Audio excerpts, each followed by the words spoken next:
Hi, Steve Buckley from The Athletic. You guys were down 0-3 last year. Game 4, you had that big comeback. You had I think, 25 points in the second half. So can you at least see where they're coming from tonight, what their mindset was coming into this game, they're being down 0-3? I mean, absolutely. Like you said, a year ago this time we were down 0-3, and we're essentially fighting for our lives. So very short answer, yeah, we understand what it's like, from their point of view. And, they came out super aggressive. They, playing extremely fast and took more shots than we did. They were really concentrating on attacking the offensive glass. They got way more rebounds than we did. They played harder tonight. And obviously we didn't shoot the ball well at all. And it's something that we can learn from. Front left, Jared. Jared Weiss, The Athletic. You guys have talked in so many different metaphors about how hard it is to finish something off this year.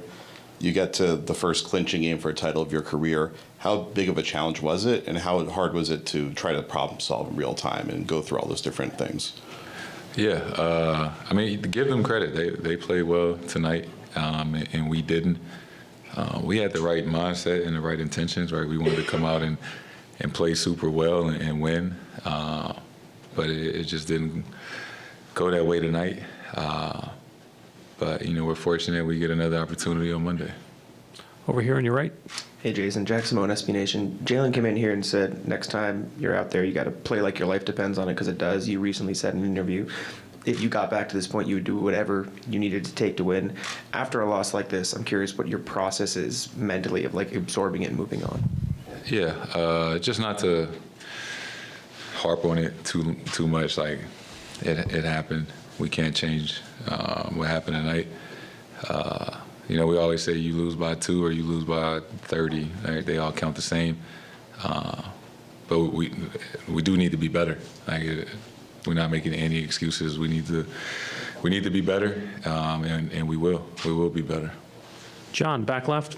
Jason, Joe talked about the Mavs kind of causing some indecision at the rim, kind of making you unsure of whether you should shoot or pass.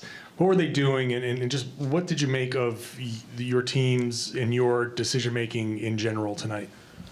Yeah, I think we were I think this was the most stagnant that we've been this series. And the worst job of owning our space on the offensive end and doing what we wanted to do instead of what they were forcing us to do.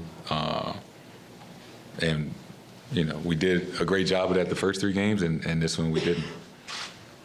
Dan, here in the front right.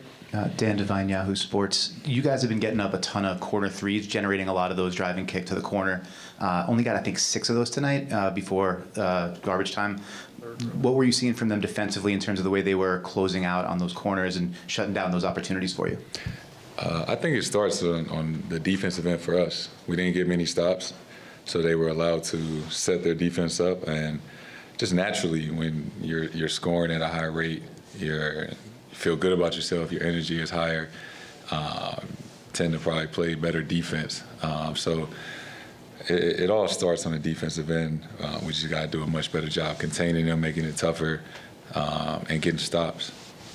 Robert, third row on your left. Robert Littal, BS. So when dealing with a blowout, is your process more to, like you kind of spoke about before, just kind of flush it, move on as quickly as possible, or are you someone that watches the game over, watches the tape of it, and gets kind of angry or motivated since it was a blowout?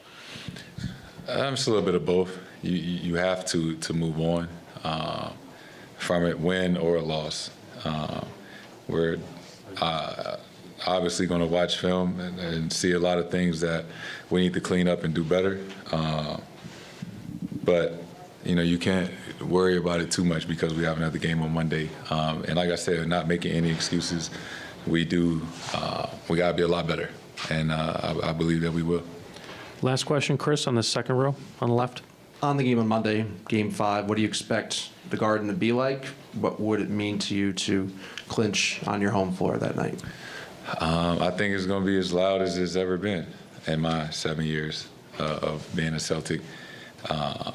Excited to go back home, celebrate Father's Day on Sunday, and compete for a championship on Monday. So it should be a lot of fun.